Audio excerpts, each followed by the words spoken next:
Hello, welcome to Movie Musters.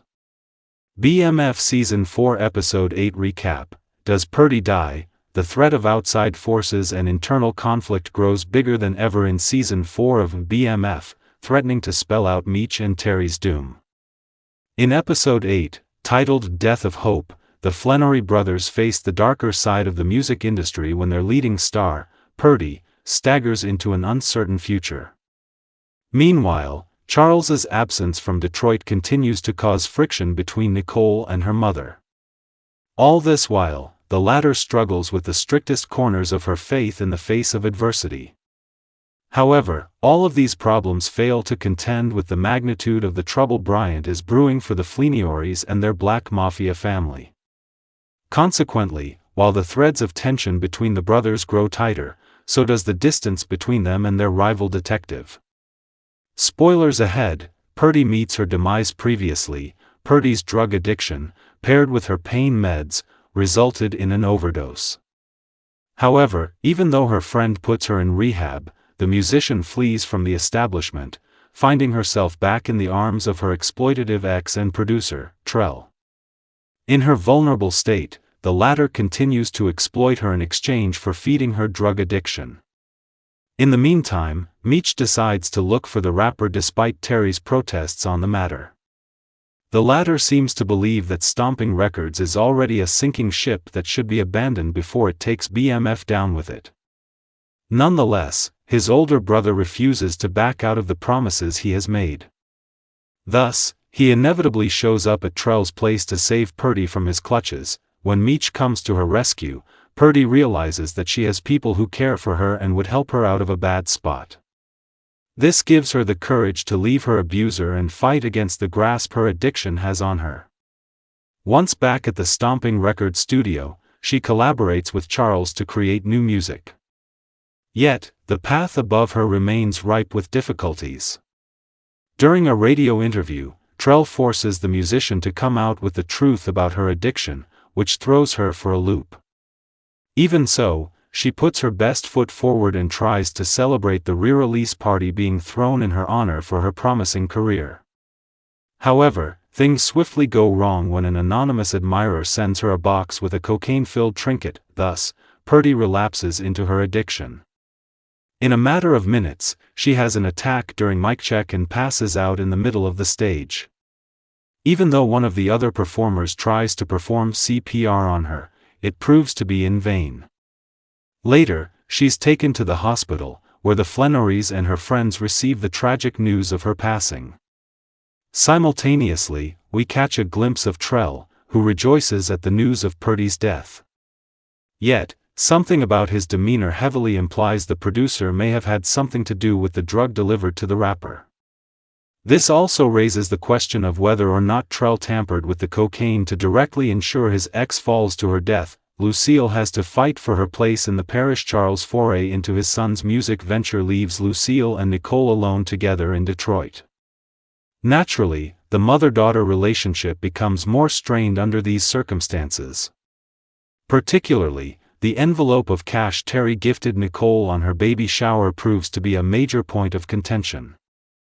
Although Lucille denies it, it's evident that the mother has stolen the gift from under her daughter's nose.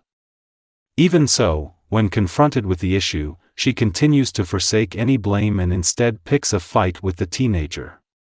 In the same breath, she also continues to spend the stolen money on groceries and other necessities, making her indiscretion obvious. However, it's not just her household where this lapse in judgment proves to be a problem. In this moment of weakness, Lucille also ends up treating herself to a few luxuries, including a nice dress or two. Inevitably, the churchgoers notice this change of pace for their pastor. In the small community, everyone is well aware of the Flannerys' financial struggles. Moreover, they're also knowledgeable about the kind of business Meech and Terry run. Therefore, the congregation has grown concerned with the idea that their pastor is funneling illegal funds for her own comfort. Consequently, the board loses its faith in Lucille, letting her know that her future remains precarious. Bryant heads raids at BMF stash houses while the BMF's operations continue to give unsatisfying results. Bryant manages to find much success. Thanks to his previous bust, he's able to get the locations for numerous stash houses operated by Meech and his gang. As such, a few strategic moves allow the detective to run raids that promise to bring great devastation to the Flannery brothers' empire. In preparation for this, Bryant makes it a point to confront Meech and Terry while they're mourning Purdy in the hospital, happy to take up any opportunity to boast. However, even he knows the stash houses won't be enough to bring Meech or Terry down personally. For the same reason, Bryant comes up with another plan. He uses his reluctant informant Kid as a mole, arming him with a wire, to catch Meech in a confession. Nonetheless, despite the detective's threats, the Kid ends up turning tail at the last second. This catches the attention of B-Mickie, who is still seeking out his own brand of revenge against Meech. Therefore, he covertly takes the guy away from the party and ends up shooting him on the side of the road. It's unclear exactly what drives his motivation at this point. After all, if he wants to see BMF unravel, the informant could have been an easy way to do so. Nonetheless, whatever his motive may be, its simultaneous climb alongside Bryant's plan will surely lead to more trouble,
Please don't forget to like, comment, share and subscribe for more videos. Thanks for watching.